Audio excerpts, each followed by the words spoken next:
A, B, C's for adults. ABC is for adults, episode 28. I is for imagination. Hey guys! Hey, welcome back to another episode of ABCs for adults. And we're doing the last of the I's today. We are. And this is the big one. Boom, boom, boom, boom, boom. This is just lovely. I is for ice, but it's also for imagination. Exactly. So it's it's kind of an all-encompassing word. It's kind of a friendly way to describe reality. Obviously you can't capture reality or God or the universe or ourselves, which are all kind of the same thing intellectually, like in a phrase, or you can't capture with the mind because the mind is a subset of reality. But I think if you were to point a big strong finger at reality, one word to use would be imagination, because imagination is images, like the creation of images and pictures, and we experience life in images. And in the same way that the cartoon is like 24 frames per second, so it's literally 24 drawings and they're all flicking really fast in every second, and so it's lots of different images and they're all adding up to like what seems like flowing movement.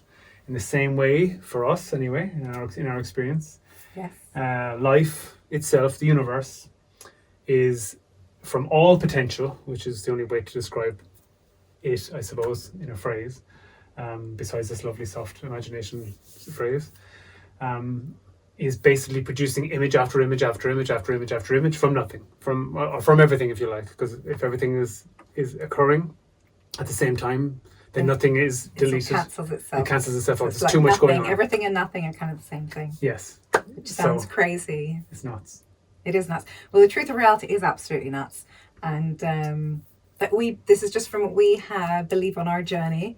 But then we've come across many people who come across the same kind of thing, and it's pretty amazing, guys. Yeah. Like, I mean, we've literally got the golden ticket of the whole of imagine, like what you can imagine reality to be. It doesn't get any better than we are all taking part in this imagination dream thing where we're all just these artists, these creators, these dreamers,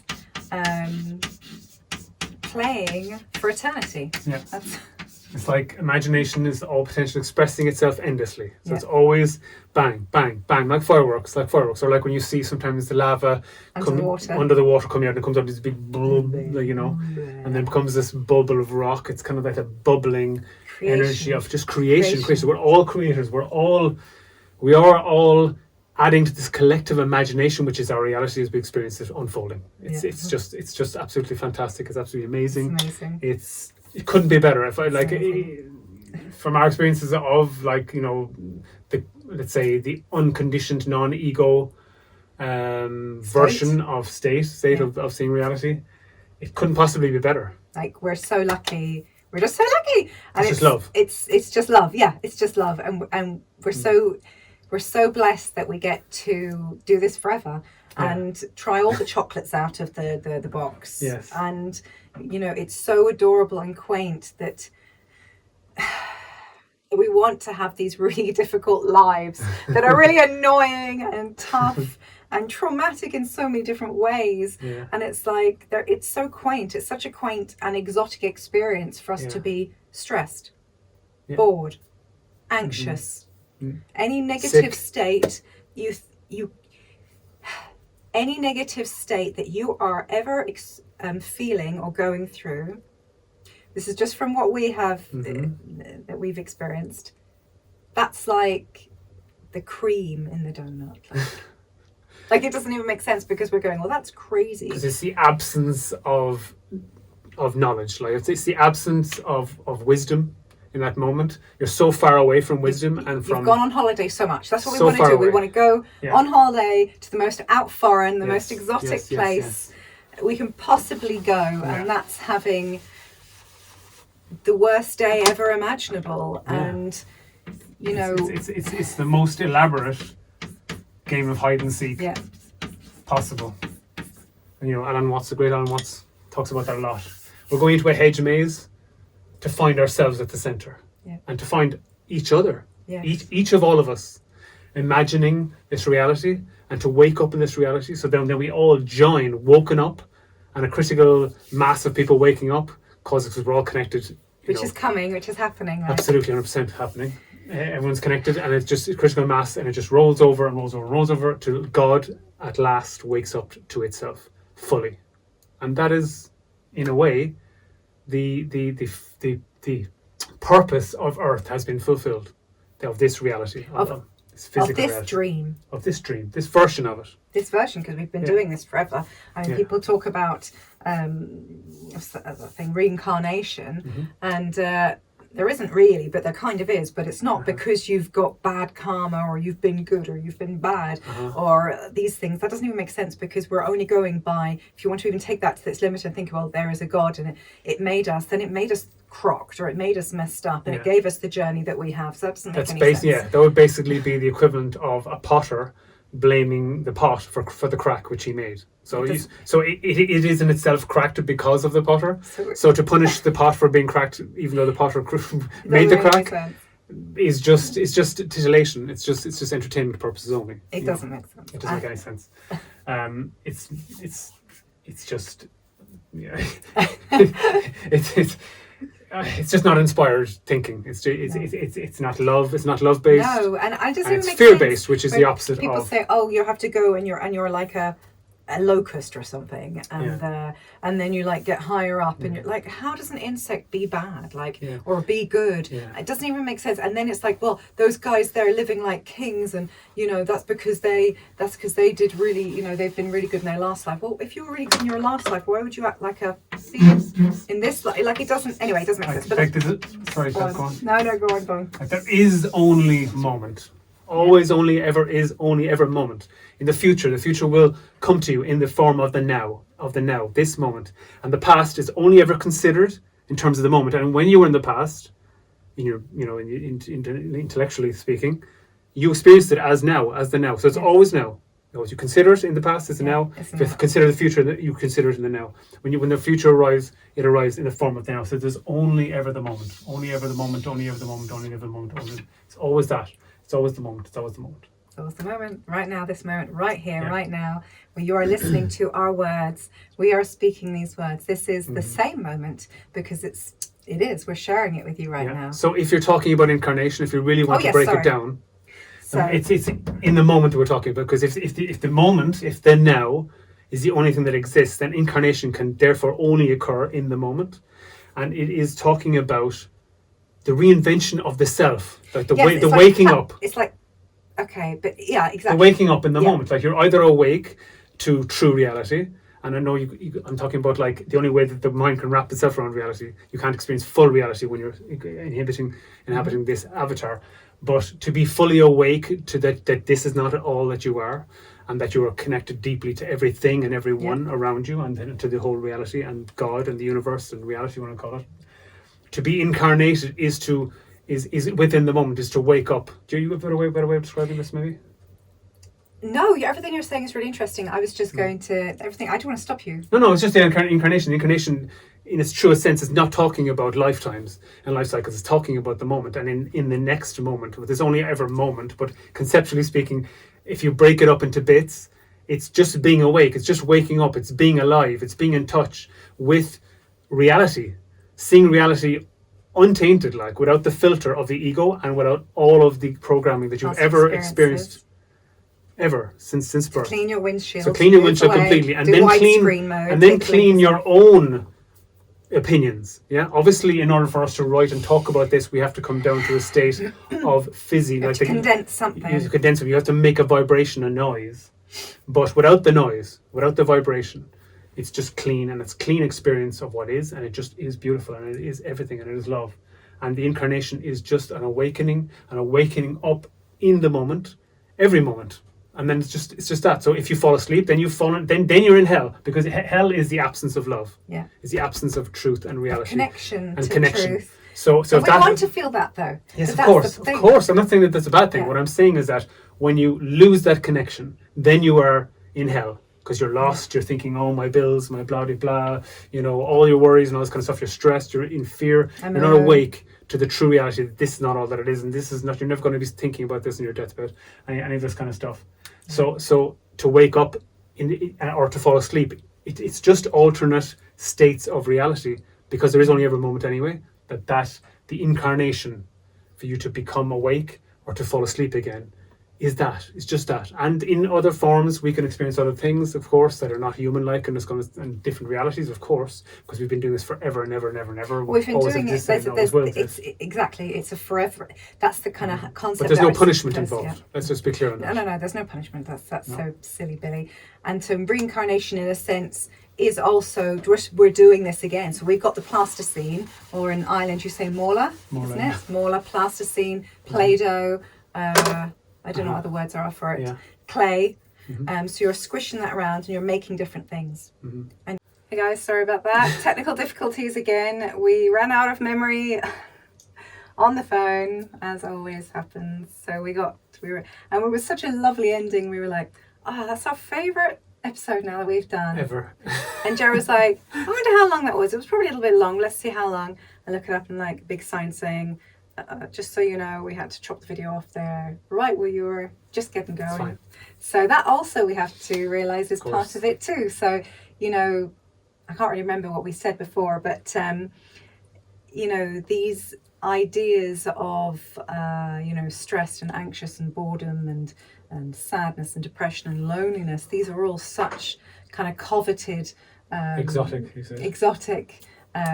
Wonderful dreams. It's like, this is the dream of God. It's God's dream, or the universe creator's dream, whatever, to feel bored. To feel, or to stub your toe somewhere, or to have an inanimate object, have a fight with an inanimate object, or to be waiting patiently on a call, and they've got that hotel lobby kind of music on, or the elevator music, and then it's saying, press 1 now, or say your name, and you're like, blah, blah, and they're like, sorry, I didn't understand that, and you're going, and you're kind of getting crazy stressed. That's what the universe wants to experience. Because, as you said, it wants to be the most furthest possible away from itself. Yeah, from the center of love, which is just the warmth of just being an immortal, everlasting, ever was and ever will be being, and with no pain, just joy and good vibes. Just ecstasy. Ecstasy after a while can get very boring, because you just don't feel it. You don't feel it. You can't possibly feel ecstasy. Because how can you feel it when you don't have its opposite? Yeah. So you want to experience hot, experience cold. You want to experience thirst, to experience, satiation. What is it? Quenching that thirst. You want to experience hunger, to experience like being full up again, and so on. So we're just constantly starving ourselves and filling ourselves up again, in order to just pull back that. Fionda. What did you say? Fionn said is oh my god, I forgot. Fionn, what is it again? Slingshot. You pull back the slingshot to go. Yeah. So you feel that back to yourself, the rush back to yourself. And every person experiences that at the moment of death. But if you've had a harder life, you'll feel it more. Yeah.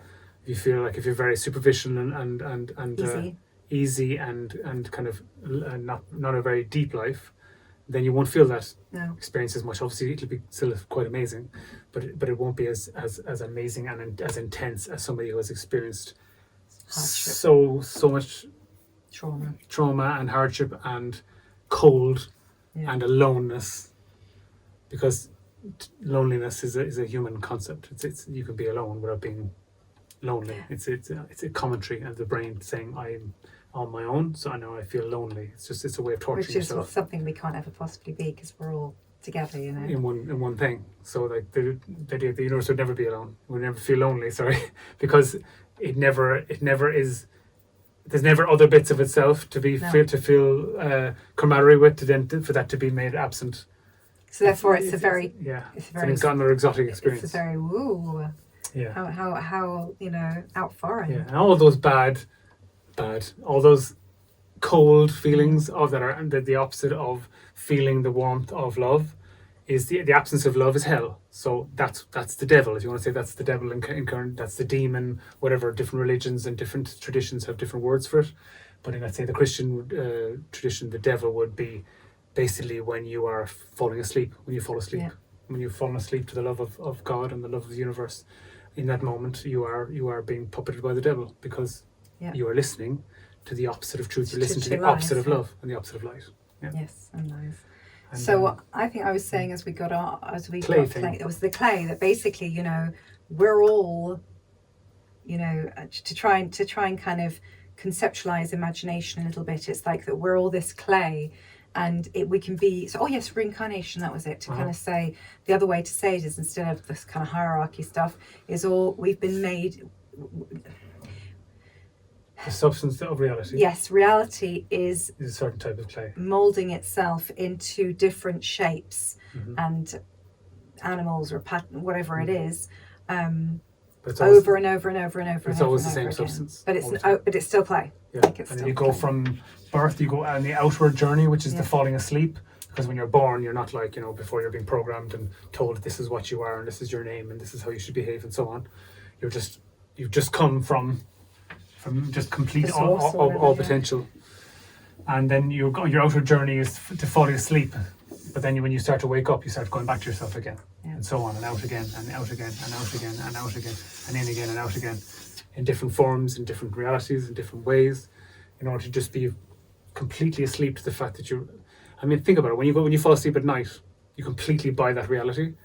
And only when you wake up in the morning, you kind of go, oh, that wasn't reality. So imagine how quickly you can forget yourself in the womb or whatever, whatever reality you want to believe, or whatever level.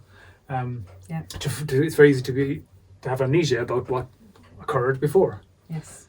So we all fall for it. But we're supposed to, because that's the whole kind of point of all this, is to feel these experiences and to really believe that the holodeck is real. Yeah. Like, that's why it's not elaborate holodeck. It's just the best, and ultimately we're going to be okay. Ultimately it's all right in the end. So I suppose we should try and remember this maybe more often if we want to just not take it all so seriously. But also the taking it seriously is kind of what we want as well. It's all part of it. There's never a wrong turn. There's nothing that's outside the intelligence of the universe.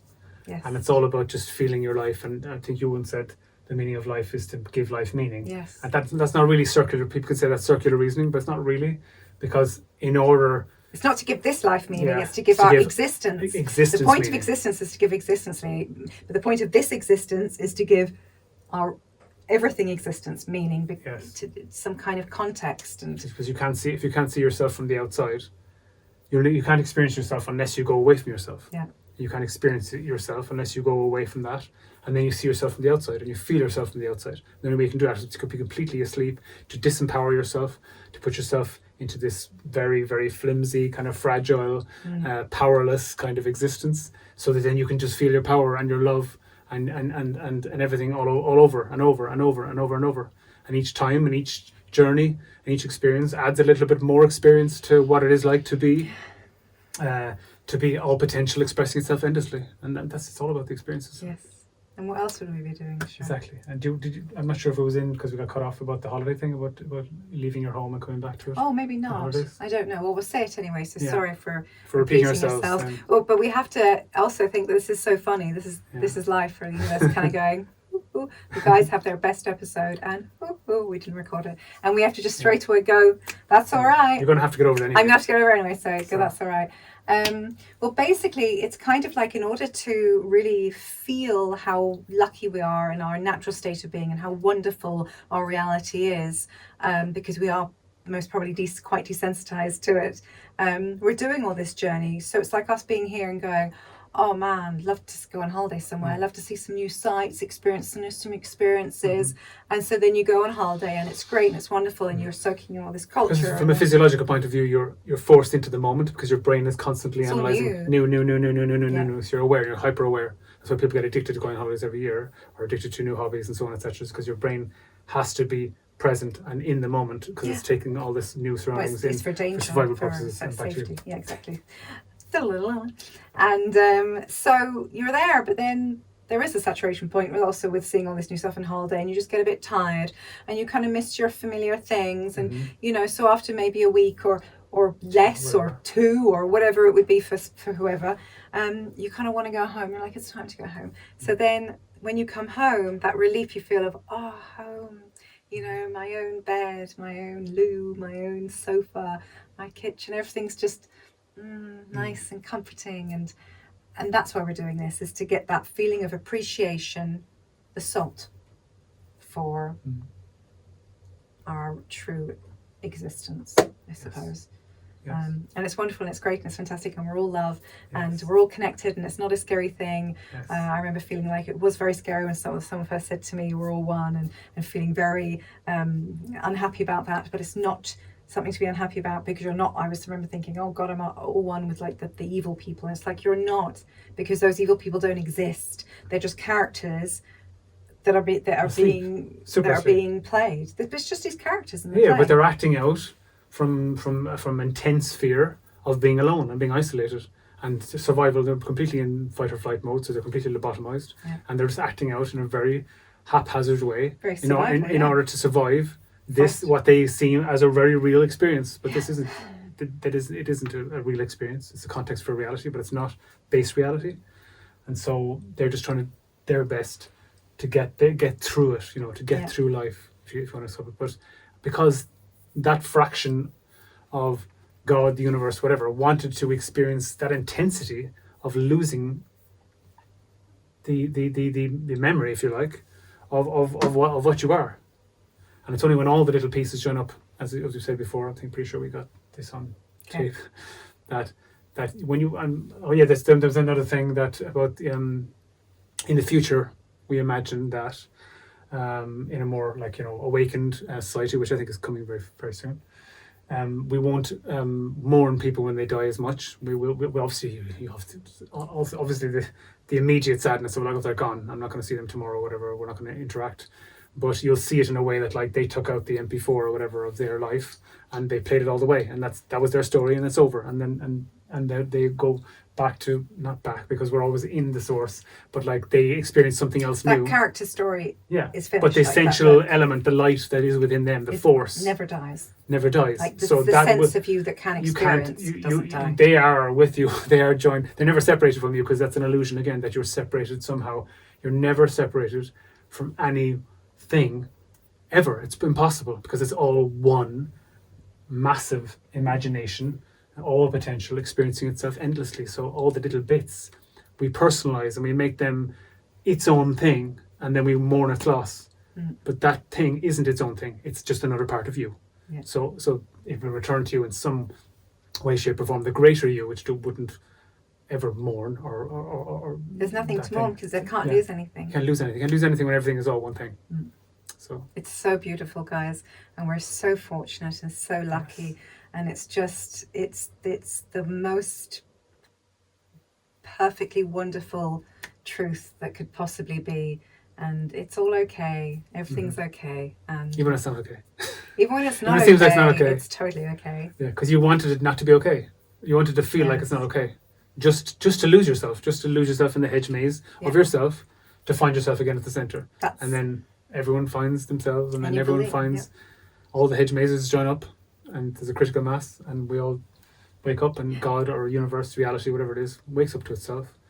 And then basically just, we can either then start again from scratch or do some completely different reality. Who knows what kind of realities we've experienced in the past, because everything happens in the moment, all of the time. Everything you experience and think about, like you think about the Romans or whatever, blah, blah, you're creating that now in your mind, and you're talking to someone else, and that image is coming into their head. It's all happening just in the moment all the time. Like, everything is just always now. And it's just fantastic. It's really wonderful. We're just so lucky. And, so lucky. And the resistance that you feel for just touching somebody else, you can't experience that without a body, without an avatar, because it's just impossible, because there's nothing to push up against. Yes. And then, so there's great things about this. It was worth the doing. That's why we do it. That's why we're doing it. So go out and find those wonderful things, and remember that when you buy this hook, line and sinker, like that's how good imagination you have, what a good imaginator you are. And it is a great production, and it's like, you know, bravo. Encore. Let's do it again. Bravo. We will, and we have, and we will. Endlessly for all the time. For all the time, and just wonderful. It's just wonderful. So we could talk about this for hours, really. I know we won't. We have to cut it. Maybe it got cut because it was like 52 minutes. We didn't even realise it. We're like, it's amazing. It's like, it was an hour. No one's going to listen to it. So we'll keep it shortish. Yeah. And just thanks, guys, for being with us for this very long time again. And we'll see you next week with Jay's, which I think is joy and other cool stuff. Other stuff. Okay. Leave it there for now. Ciao for now. Thanks, guys. Thank you. That was funny. Thanks, darling. I can't believe I forgot Fionda again. Catapult. No, it's not catapult. What is that?